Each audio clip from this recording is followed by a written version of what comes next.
அவளே உனது இருவிழி முன் பழரச குவளையில் விழுந்த எறும்பின் நிலை எனது நிலை விலக விருப்பமில்லையே பூவே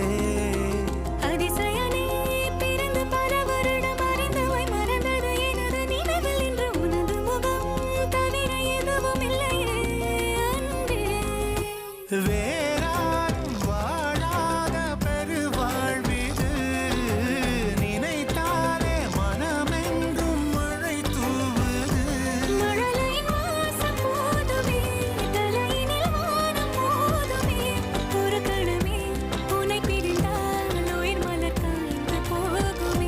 நீதானே பொஞ்சாதி நானே உன் சரிப்பா